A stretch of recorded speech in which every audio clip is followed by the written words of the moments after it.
அன்பான உறவுகளுக்கு வணக்கங்க. செம்ம காண்டாகிறாரு ராஜாங்கம். அந்த போஸ்டரை பார்த்துட்டு இதுக்கு காரணம் தான் தம்பி பொண்டாட்டி அப்படிங்கிறது தெரியாமல் போயிடுது. இவளை இனிமேல் சும்மா விடக்கூடாது அப்படின்னு சேதுபதி கத்துறாங்க. விடுடா, அவளை பற்றி கொஞ்சோன்னு மனசில் மூளையில் ஒரு சின்னதாக நம்பிக்கை பாவப்பட்டு வச்சுருந்தேன். இனி அவன் மேலே எந்த இறக்கமும் இல்லை. பாவப்பட்டு வச்சுருந்து என்ன ராஜாங்கம் பண்ண? வீட்டுக்கு கூப்பிட்டுக்கிற வச்சுக்கிட்டியா? இல்லை அவன் மேலே இறக்கப்பட்டு அவளை எதுவும் திட்டாதேன்னு மயன்ட்ட சொன்னியா? ஒன்றுமே சொல்லலை. மூளையில் இருந்துச்சான் கொஞ்சோன்னு பாசம். என்னங்கடா டேய், என்னங்கடா பேசுகிறீங்க? இதுதான் சாக்குன்னு சொல்லிட்டு எல்லா வேலையும் பண்ணிவிட்டு பிள்ளையும் ஆட்டி விட்டு தொட்டியும் கிள்ற மாதிரி இங்கே ஈஸ்வர் இருந்துட்டு அவளை விட்டுருப்பா, அவள் வேணாப்பா, உனக்கு பிடிச்ச கல்யாணம் பண்ணு, நான் சொல்கிறேன் கேளு அப்படின்னு சொல்ல, இல்லைடா அதெல்லாம் தப்புடா, வேணாண்டா, அடியே சும்மா இருடி அப்படின்னு அப்பத்தா கத்துது. நீங்கள் சும்மா இருங்கத்த, அவள் என்ன மாதிரி போஸ்ட் ஓட்டியிருக்கா அப்படின்னு சொல்லிட்டு எல்லாரையும் சொல்ல வைக்கிறாங்க. போஸ்ட் அப்புறம் கிழிச்சு எரிஞ்சிடறாருங்க சேதுபதி அண்ணன். ராஜாங்க பார்க்குறாரு, இங்கே பாடுறா, இனிமே அவள் நமக்கு வேணாம், முறை பிரகாரம் பஞ்சாயத்தை கூட்டு, அவளை இல்லைன்னு வெட்டி விட்டுருவோம் அப்படின்னு சொல்ல, சரிங்கப்பா நீங்கள் சொல்கிறது சரிங்கப்பா அப்படின்னு சொல்லிட்டு பஞ்சாயத்தை கூட்ட சொல்கிறாங்க. அங்கேயும் போய் தமிழ்ச்செல்விகிட்டையும் தகவலை சொல்கிறாங்க. தமிழ்ச்செல்வி அவங்க அப்பா அம்மா ஆடி போகிறாங்க. என்னது பஞ்சாயமா? எதுக்கு பஞ்சாயத்தை கூட்டுறீங்க? உன் பொண்ணு பண்ணது சும்மா பண்ணியிருக்கா, என்னென்ன பண்ணியிருக்கிறா அப்படின்னு சொல்ல, என்ன பண்ணிட்டா என் பொண்ணு அப்படின்னு போய் பார்க்குறாங்க.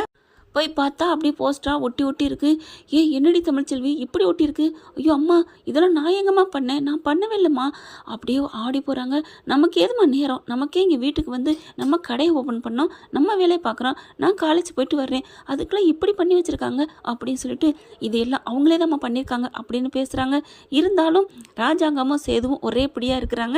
இதோட ஈஸ்வரி என்ன பண்ணுது, பஞ்சாயத்துக்கு நாளைக்கு வர்றதுக்குள்ளே அவள் கடை போட்டு வச்சிருக்காளா, கடை அதையும் அடித்து நொறுக்குங்க. அப்போ தான் தமிழ்ச்செல்வி வந்து இந்த மாதிரி கடையை அடித்து நொறுக்கிட்டான், இந்த மாதிரி இவன் எனக்கு தேவையில்லை அப்படின்னு சொல்லிட்டு பஞ்சாயத்தில் வெட்டிக்கிட்டு போயிடுவா. அதனால் அவளை வெட்டி விட்ட கையோட என் அண்ணன் பொண்ணை கட்டி வச்சிடலாம் சேதுவுக்கு, ஐஸ்வர்யா அப்படின்னு சொல்லி சந்தோஷப்பட்டு பேசிகிட்டு இருக்குதுங்க. அதே மாதிரி நைட்டோட நைட்டாக அவங்க கடையை போகிறான், அவங்க ஆட்கள் அடித்து நொறுக்கிறாங்க. காலையில் எந்திரிக்கிறாங்க, பார்த்தா அப்படியே நொறுங்கி போகிறாங்க. அட பாவிங்களா, எங்கள் வாழ்க்கைக்கு அதான் ஆதாரமாக இருந்துச்சு, அதையும் கெடுத்துட்டாங்களேன்னு சொல்லிட்டு அங்கே அழுகுறாங்க. தமிழ்ச்செல்வியோட அம்மாவும் அப்பாவும் தமிழ்ச்செல்வி பார்க்குறாங்க. அம்மா விடுமா, இதில் என்ன இருக்குது?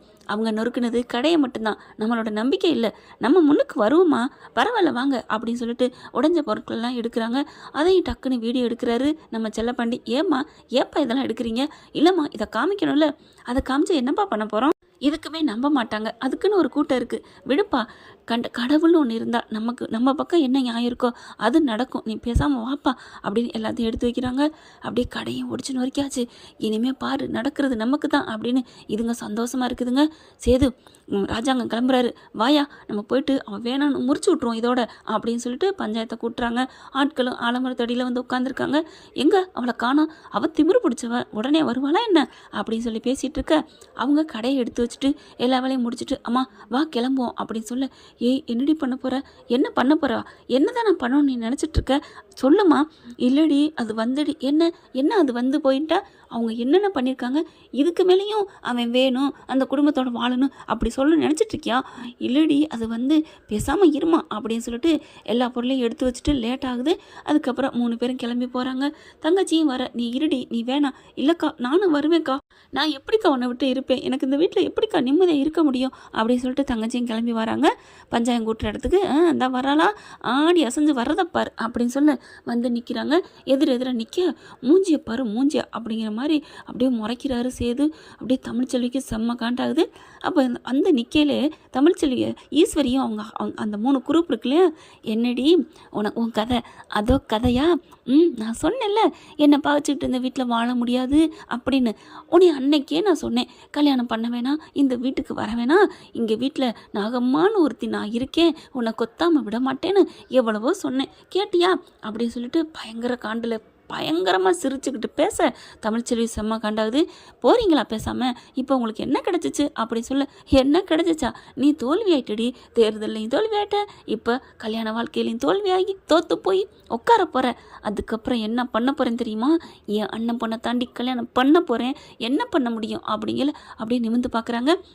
இதானே உங்களோட ஆசை, அது இப்போ நடந்துருச்சு. அதை தானே பண்ண போகிறீங்க, பண்ணிக்கோங்க பண்ணிக்கோங்க. ஏய் அது மட்டும் இல்லடி, உன்னை இந்த வீட்டை விட்டு அனுப்புனதே நாங்கள் தான். ஃபோனில் பேசி உன்னை இந்த மாதிரி உன்னோட குரல்லே உன் அப்பாவுக்கு பேசி உன்னை அனுப்புனதே நாங்கள் தாண்டி. என்ன அப்படிங்கிற அப்படியே முறைச்சி பார்க்குறேங்க. எனக்கு இது எப்போவோ தெரியும். ஓ தெரியுமா? தெரிஞ்சிருந்தோம் எங்களுக்கா தியாகம் பண்ணியோ? ஏ அளக்காதடி கதையை அப்படின்னு சொல்ல, சி நீலாம் ஒரு மனுஷி அப்படின்னு சொல்லிட்டு வாமா அப்படின்னு கூப்பிட்டு போகிறாங்க. என்ன இங்கே பேச்சு அப்படின்னு சொல்ல அப்படியே ஒதுங்கிறாங்க. அவகிட்டலாம் என்ன பேச்சுமா அப்படின்னு சொல்லிட்டு இங்கே ஈஸ்வரியை பார்த்து கேட்குறாரு ராஜாங்க. ஒன்றும் இல்லை, இப்படிலாம் திமிரா நடந்துக்காதடி, ஏன்டி இப்படி போஸ்ட் ஒட்டினேன் அப்படின்னு கேட்டேன்.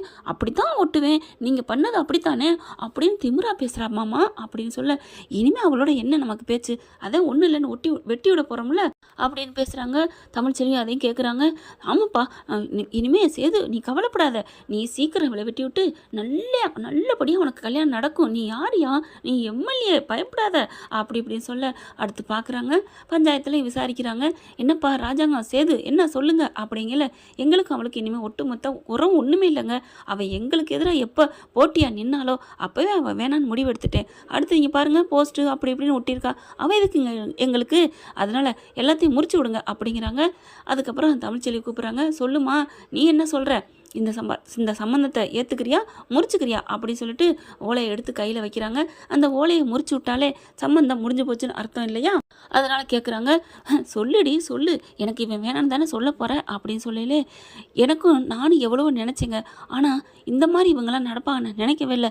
சொல்லுமா என்ன சொல்ல போகிறேன், எனக்கும் இவரோட வாழ்கிறதுக்கு இஷ்டம் இருக்குது இல்லை அப்படிங்கிறத விட ஏன் நான் இவரோட வாழணும் அப்படிங்கிற முடிவு தான் எனக்கு தோணிக்கிட்டே இருக்குது அப்படிங்கிற அவங்க அம்மா அப்படியே ஒரு மாதிரியாக அழுகுறாங்க. அதாவது தமிழ்ச்செல்வியோட அம்மா. இங்கே பாட்டியும் தவிக்கிறாங்க. ஈஸ்வரி ரொம்ப சந்தோஷப்படுது. அப்புறம் என்ன, அவள் தான் சொல்லிட்டால வாழ்கிறதுக்கு இஷ்டம் இல்லைன்னு, போய் தாலி அத்துட்டு வாங்க அப்படின்னு சொல்ல தாலி எடுக்கிறதுக்கு வராரு சேது. செம்ம காண்டில் ஈஸ்வரியும் வருது. ஐயா நீ வேணாயா, நான் கழட்டட்டா அப்படிங்கல. இல்லை சின்னம்மா நானே எடுத்துக்கிறேன், இவ தாலியை நான் தான் எடுக்கணும், இவ கழுத்தில் நான் தானே கட்டினேன். தமிழ்ச்செல்வி வேணான்னு சொல்லவே இல்லை, இருந்தாலும் வாழ்கிறதுக்கு விருப்பம் இல்லைன்னு தான் சொல்லுது. ஆனாலும் சொல்லங்காட்டிலையும் டக்குன்னு வேகமாக முறிக்க பார்க்குறாங்க. உனக்கு திமிருடி, இப்போவும் கூட அடி பண்ணியணும்னு நினைக்கல அப்படி சொல்லிட்டு ஈஸ்வரி சந்தோஷப்படுது. அப்படியே கரெக்டாக தாலியில் கையை வைக்க, நான் சம்மதம் இல்லைன்னு சொன்னேன், ஆனால் நான் உன்னை வெட்டி விடுங்கன்னு சொன்னேனா அப்படிங்கிற பஞ்சாயத்து பார்க்குறாங்க. என்ன தமிழ் சொல்கிற, வெட்டி விடுன்னு நீ சொல்லலையா, அப்புறம் நீ இப்போ சொன்னியே வாழ இஷ்டம் இல்லைன்னு அப்படிங்கிறாங்க.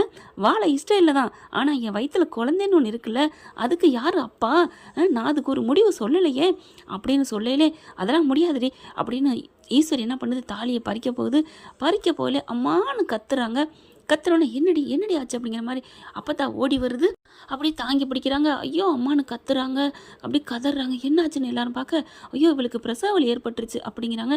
இல்லை இவன் நடிக்கிறான் அப்படின்னு சொல்ல கத்துறாங்க. படுத்து மடியில் பிடிச்சிக்கிட்டு அவங்க அம்மா தாங்குறாங்க. அப்போ பார்த்தா தமிழ்ச்செல்விக்கு பனிக்கூடம் உடஞ்சிருதுங்க. ஐயோ பாவங்க, பஞ்சாயத்தெல்லாம் அப்புறம் தூக்கி வைங்க, நமக்கு மனிதாயமான ஒன்று இருக்குது, சீக்கிரம் 2-3 துணியை கொண்டு வாங்க அப்படிங்கிறாங்க. சேலைங்களை எடுத்துகிட்டு வந்து வேகமாக அங்கங்கே பக்கத்தில் இருக்கவங்க கொடுக்குறாங்க. சுற்றி பிடிக்கிறாங்க. அம்மானு கத்துறாங்க. அவங்க சேலையை பிடிக்கிறதுக்கு முன்னாடி தமிழ்ச்செல்வி கத்துறதையும் துடிக்கிறதையும் சேது பார்க்குறாரு. அம்மானு கத்து அப்படியே அந்த ஊரே கத்தி கலங்குது. ஐயோ பாவங்க புள்ளத்தாச்சி, சீக்கிரம் பெரியவங்க வாங்க, இல்லை டாக்டர் கால் பண்ணுங்க அப்படின்னு சொல்கிறாங்க. டாக்டர் வர்றதுக்குள்ள இங்கே பெரியவங்க பாட்டிங்கெல்லாம் இருக்காங்க இல்லையா, அவங்களே பிரசவம் பார்க்குறாங்க.